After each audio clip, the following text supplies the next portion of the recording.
Olá pessoal, iniciamos mais uma aula sobre análise de investimentos, esta sobre a segunda parte, a parte 2.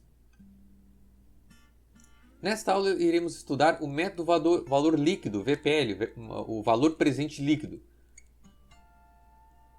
Então, o método valor líquido. O método valor líquido baseia-se no cálculo do valor presente de um fluxo de caixa que envolve saídas, investimentos, e entradas, receitas geradas por esse investimento.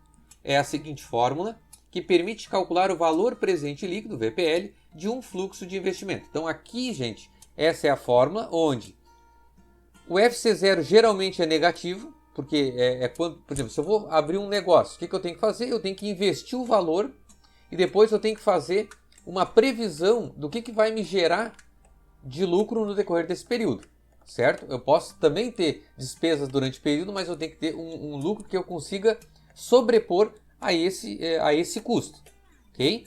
Então, o que é a ideia?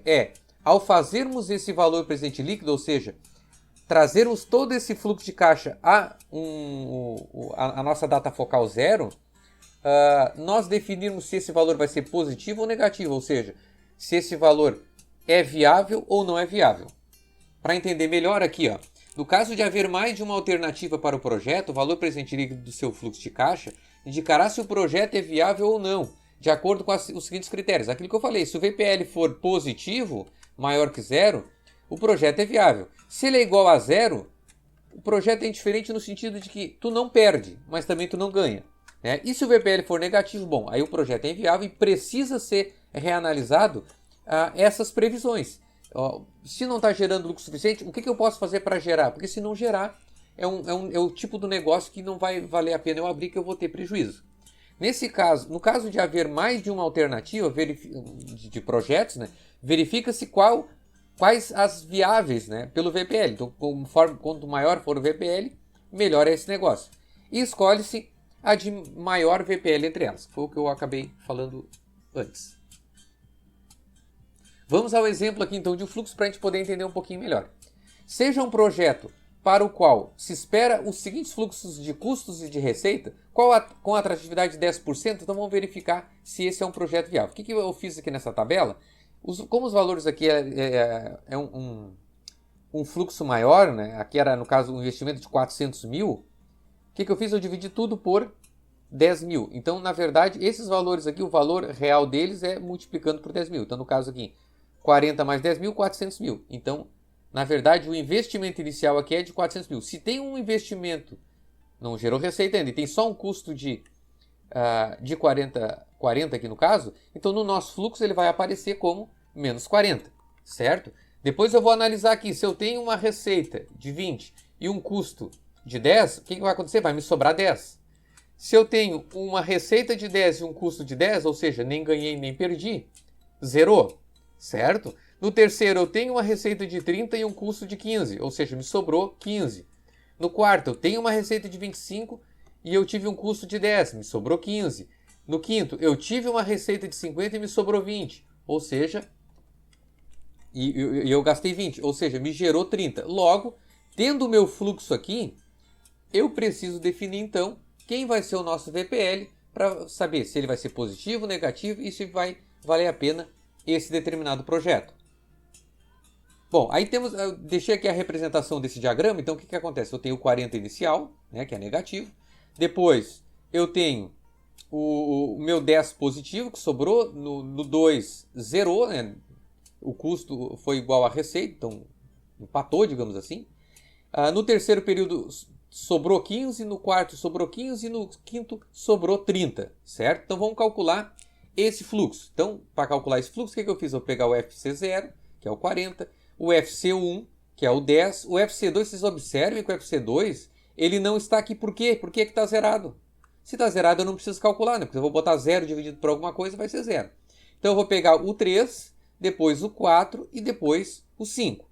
Então, fazendo as substituições, temos o menos 40 inicial, o 10 sobre a taxa, que é de 10% ao ano, 10 dividido por 100 vai dar 0,1, o 0,1 na 1, depois o 15 com o 1 mais 0,1 na 3, né? Depois o 15 sobre o 1 mais 0,1 na 4, e depois o 30 sobre o 1 mais 0,1 na 5, certo? Bom, o que a gente faz agora? Soma-se esses valores aqui que estão entre parênteses. E aí teremos então 1.1, 1.1 na 1, 1.1 na 3, 1.1 na 4, 1.1 na 5. Calcula-se essas potências. Temos 1.1 na 1 é 1.1, 1.1 na 3, 1.331, 1.1 na 4, 1.4641 e 1.1 na 5, 1.6205. Faz o quociente, né? No caso a divisão, vai dar então o 10 dividido por 1.1, 9.09, o 15 dividido por 1.331, 11.26, o 15 dividido por 1.4641, 10.24 e o 30 dividido por 1.6105 vai dar 18.62. O que a gente faz agora? Soma-se esses positivos, teremos 49.23, faz a diferença com o menos 40, e aí temos então o 9.23, ali que no caso a gente já vai multiplicar por 100, né? Por 10.000, perdão, para ter o valor real do nosso fluxo, e aí temos então um VPL de 92.300, ou seja, 92.300 positivo, certo? Então é um bom projeto, certo? Vamos ver como é que fica na HP agora. Então na HP 12C, vou indicar o 40 CHS para deixar negativo e o GCF 0, ou seja, na HP ela calcula esse VPL. Então como é que a gente vai calcular? Tem que informar etapa a etapa do nosso fluxo. Então vou informar o 40, que é o inicial, por isso o CF0. Depois o 10G CFJ, e aí ele não tem o CHS porque ele é positivo, né? E aí o CFJ indica que é o primeiro, tá? E o que acontece agora? Como nós não temos o segundo, quando nós vamos calcular ali pela fórmula, não precisa calcular, mas aqui na HP nós precisamos informar, porque aqui ele coloca GCFJ como sendo sempre o próximo do fluxo. Como não tem nada, a gente precisa indicar então que é o 0, né, GCFJ, para saber que é o 2. Para saber que o 15 já vai ser o terceiro. E aí eu coloco o 15 GCFJ aqui, e depois mais o 15 GCFJ, mais o 30 GCFJ, informa a taxa, que é 10, e o I, né, que é a taxa, os 10%, e depois eu indico o FNPV, que é para calcular então o nosso VPL, aí vai dar o 9.23, a gente pode multiplicar pelo 10.000 para chegar naquele 92.300. Bom, agora com HP, para visualizar melhor. Então a gente tem ali, primeiro a gente vai informar o 40 CHS, aqui, né? O 40 CHSG, aí eu vou botar aqui, ó, 40 CHS, deixa negativo, G, CF0, certo? Aí vai dar o menos 40.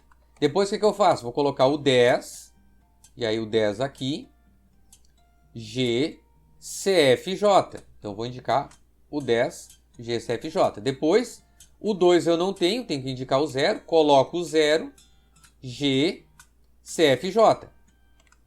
Certo? Fechou o 0. Depois, aí coloco o 15, G, CFJ, certo? Depois, o 15 de novo, 15, G, CFJ, certo?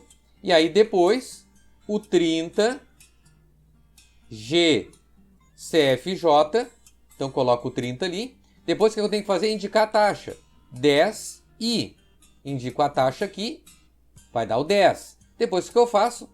Eu tenho que pegar e apertar o F e o NPV. Está aqui o NPV. Ó. Então, o FNPV nos dá, então, o valor desse VPL. Então, como resolução da questão, ó, o resultado do valor presente líquido é igual a 92.300. Então, indica que o projeto promete esse valor como lucro dos seus 5 anos de vida útil.